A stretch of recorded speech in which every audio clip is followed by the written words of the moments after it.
I'm Joan Javier-Duval, and I live in Montpelier, Vermont. Some of the traditions that I grew up with that are really important to me all involve food. That's the first thing I'll say about traditions. Food is really important. One of the traditions that my family had while I was growing up in Chicago, we were, as many Filipino families are, very religious, specifically Catholic. And every Christmas Eve, we would always go to the evening Christmas Eve Mass. And it wasn't actually at midnight, though many masses are, but it was pretty late at night. And afterwards, we would always come back home, and my mom would have prepared a special soup, bohonki soup, which is just this like chicken noodle, rice noodle soup. But we'd always come home after this, mass, and usually cold and all, like get a bowl of soup, and just be comforted by the taste of chicken and garlic and ginger that was infused into this soup. And that was our tradition every Christmas Eve. And when I moved here to Vermont, while I'm also a minister, and I am often usually leading Christmas Eve services, which means that I'm working on Christmas Eve and not able to make the soup myself. But my husband has taken it upon himself to learn how to make this soup, which is a very kind and generous and loving thing of him to do. And I'll just share this short story. One year, he was preparing the soup, and there was some kind of really big storm, and the power went out at home, and we have an electric stove. And so he had to finish making the soup outside on what we then had was a propane grill. So he took the soup outside and finished making it on the grill.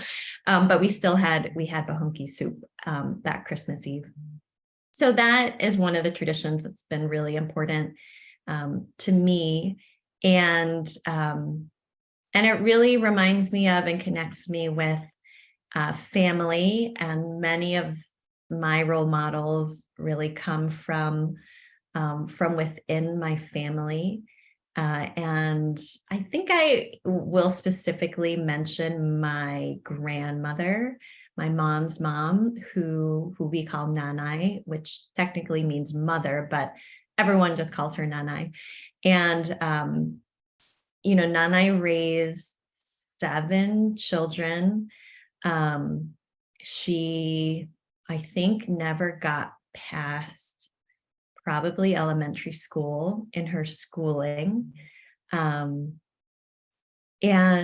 she's still alive. She lives in a suburb of Chicago, and has always just been the most generous person I have ever known and encountered. And her table is just always open. And that's one of the things that I have really come to value about my heritage, and the importance of community and hospitality that's so present within my Filipino upbringing, and exemplified by my grandmother, Nanay, whose table is always open for anyone who shows up. I first moved to Vermont in June of 2014, and I moved here with my husband and our then infant son. And I have to say that I was a little bit concerned about moving to a place that I knew was predominantly white, and specifically where there just weren't very many Filipino folks. So that's my heritage. Both my parents are from the Philippines. And I grew up in Chicago.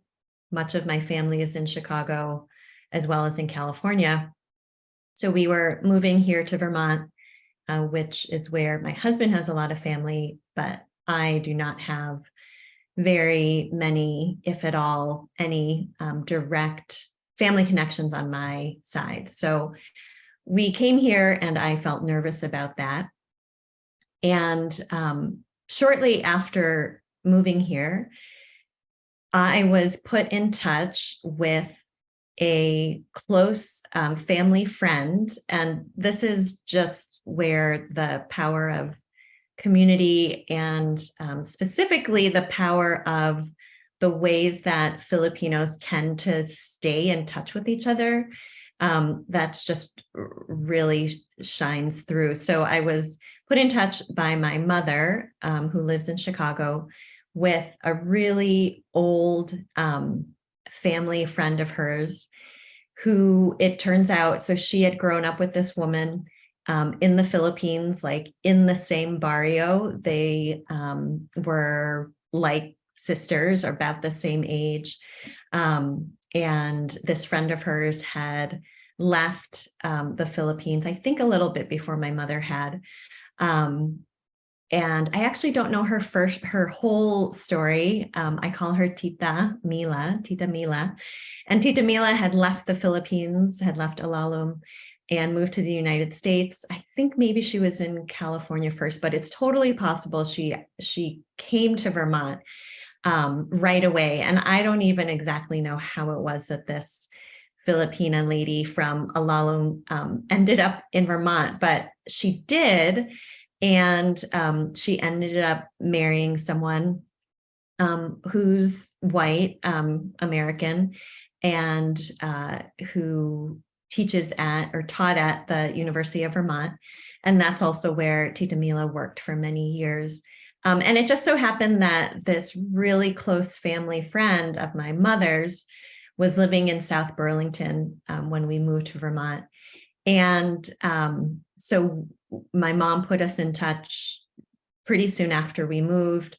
And I think we might have gone to meet Tita Mila and her husband, Scott, and they have a daughter, before my parents ever even came to visit.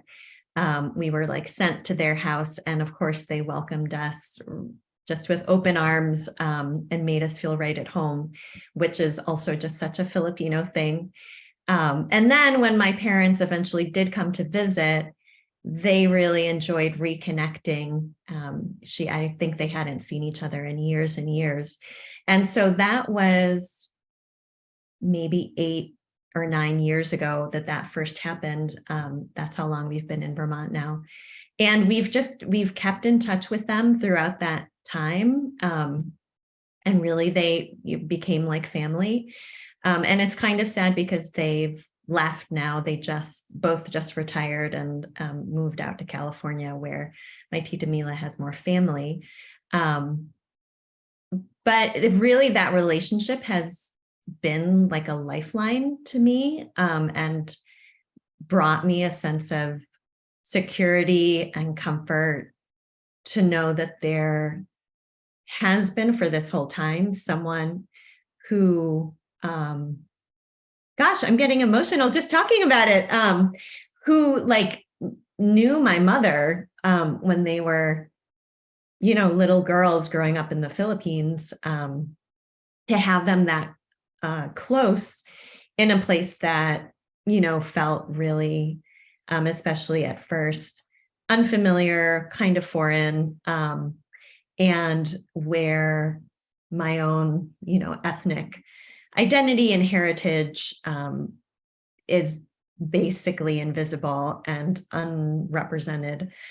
But since then, in the last 8 or 9 years, it's been good. Tita Mila, I think, is actually someone who introduced me to the broader Filipino community in Vermont, which is pretty active and strong, and meets at least once a year, both statewide, and there's also like a little Central Vermont cohort of folks who get together.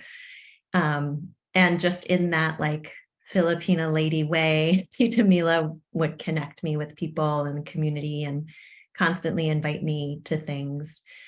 So I'm really grateful that she was here when we first moved here, and that she was able to bring a sense of family and community to me and to my family, as we, made our own way and planted some new roots here in Vermont.